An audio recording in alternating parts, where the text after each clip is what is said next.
जय Sai Ram everyone, welcome to मेरे साई। आशा करती हूँ साई कृपा से आप सब बहुत बहुत अच्छे होंगे, खुश होंगे।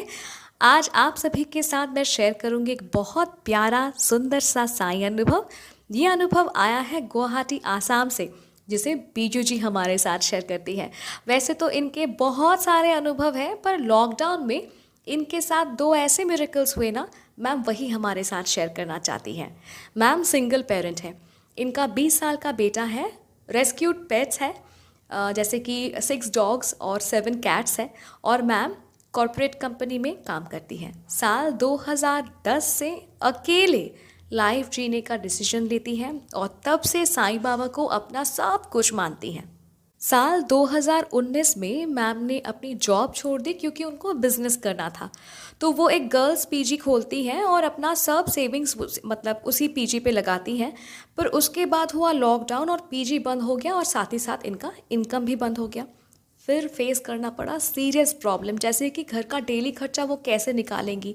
मैम ने अपने घर के कुछ फर्नीचर्स बेच दिए पहचान के किसी आदमी के साथ। ओके, अब जब लॉकडाउन को उठाया गया ना, तब मैम रैपिडो चलाना शुरू करती हैं ताकि वो अपने घर का खर्चा चला सके। मतलब इनका स्ट्रगल देखिए कितना कर चुकी हैं ये अपने लाइफ में घर को चलाने के लिए।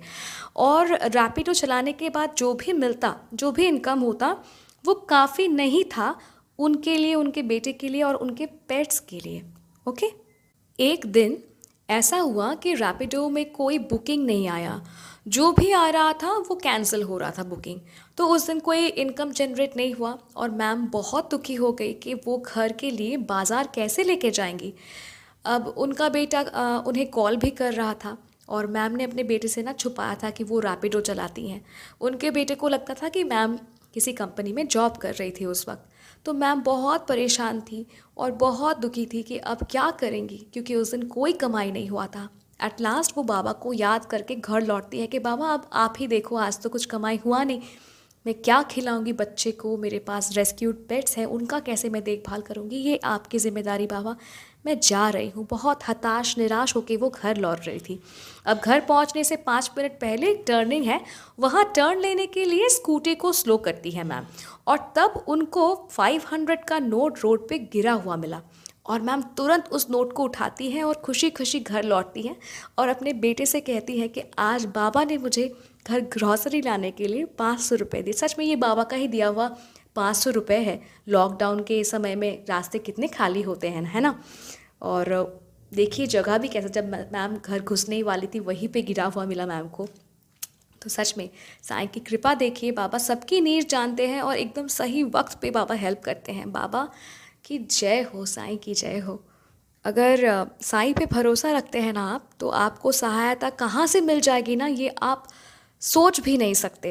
अब देखिए लॉकडाउन में सब्जी का दाम भी काफ़ी महंगा था और इसके कारण एक दिन मैम सब्जी खरीदने तो गई, पर दाम सुनकर बिना सब्जी खरीदे वो घर लौट आई। अगले दिन मैम बताती हैं कि उनके घर के गेट के बाहर एक बूढ़े बाबा खड़े थे और हाथ में ना सब्जी का बड़ा सा एक बैग था। मैम बूढ़े बाबा को देखकर घर के बाहर आते हैं, तो बूढ़े बाबा ना मैम के हाथ में सब्जी का बैग थमाकर चले जाते हैं। तो मैम ने पूछा भी कि उनसे कि कितना पैसा हुआ सब्जियों का। तो बूढ़े बाबा ने कहा पैसे बाद में मैं ले लूँगा, और कभी उसके बाद वापस आए भी नहीं दाम लेने। मैम बताती हैं कि सब्जी का बैग वो जब खोलती है घर के अंदर आकर, और वो हैरान हो जाती हैं कि घर में जो भी सब्जी सबको पसंद है वही सारे सब्जी बैग के अंदर है।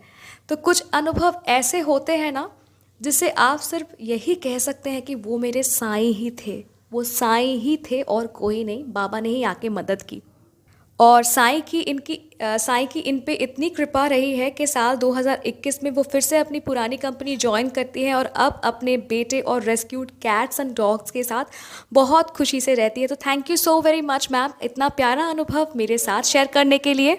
और अगर आप भी अपना अनुभव मेरे साथ शेयर करना चाहते हैं, आप जानते हैं आपको क्या करना होगा। आप मुझे इंस्टाग्राम में या फिर मेरे व्हाट्सएप नंबर में या फिर मेरे ईमेल आईडी में अपना अनुभव मुझे शेयर कर सकते हैं। Email ID, WhatsApp number, Instagram account ID तीनों ही डिस्क्रिप्शन पे है।